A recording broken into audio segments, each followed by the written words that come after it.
स्वाति 40,000 रुपया कमाती है, जिसमें वो 25% बचाती है। शेष राशि भोजन और शिक्षा पर 3:2 के अनुपात में खर्च कर देती है। मतलब भोजन पर 3 भाग और शिक्षा पर 2 भाग खर्च करती है। तो बताना है कि उसकी कुल आय में शिक्षा पर कितना प्रतिशत खर्च किया गया। जो 40,000 रुपया जो कमा रही थी, उसमें शिक्षा पर कितना प्रतिशत खर्च किया गया, ये बताना है। ठीक है, तो चलिए इस सवाल को हल करते हैं। पहले है 40,000 रुपया कमाती है, 40,000 रुपया कमाती है। कितना कमाती है? 40,000 रुपया। ठीक है, 40,000 का हम 25% निकालेंगे तो कितना हो जाएगा? 25/100। 2 जीरो से 2 जीरो काटेंगे तो 25 चौके 100, यानी कि 10,000 रुपया हो गया। 10,000 रुपया उसने क्या किया? सेव कर लिया। क्या कर लिया? सेव कर लिया।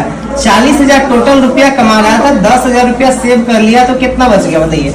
30,000 रुपया बच गया। 30,000 रुपए बच गए। 30,000 रुपए में अब बताना है कि 30,000 रुपया को उसने 3:2 भोजन पे खर्च किया और 2 किस पे खर्च किया है? शिक्षा पे खर्च किया है। तो टोटल कितना हो गया? अनुपात 5 हो गया। तो 5 से हम डिवाइड कर देंगे। ठीक है, तो कितना आ जाएगा? 6×5 = 30, यानी कि एक का मान आ गया 6,000। तो देखिए एक का मान 6,000 है, तो अगर भोजन के पूछता है कि भोजन पे कितना खर्च किया, तो 6×3 = 18 हो जाता है। भोजन पे कितना खर्च किया? भोजन पे खर्च किया 6 × 3 = 18,000 रुपए। ठीक है, और वही जो शिक्षा पे है आपका, शिक्षा पे जो खर्च किया वो किया 6,000 × 2। 2 भाग है ना, तो 2 से गुणा हो जाएगा, तो 12,000 रुपए। अब देखिए हमको पता चल गया कि शिक्षा पर उन्होंने कितना खर्च किया।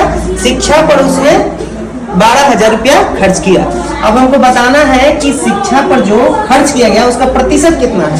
12,000 जो है, 12,000 रुपए वो कितना प्रतिशत है? कितना प्रतिशत मतलब बताना है कि कितना प्रतिशत है। ठीक है, तो इसके लिए हम लोग क्या करेंगे कि 12,000 × 100 और बट्टा में क्या लगा देंगे? 40,000। तो इस प्रकार से हमारा प्रतिशत में बदल जाएगा। 1 2 3 4, 1 2 3 4 काट दिए। अब इससे इसको काटिए, 30 चौका हो जाता है 120। तो इस प्रकार से 30% हो गया आंसर। कितना आंसर हो गया? 30%। 30% जो है शिक्षा पे खर्च किया गया है, ये हो गया आपका आंसर।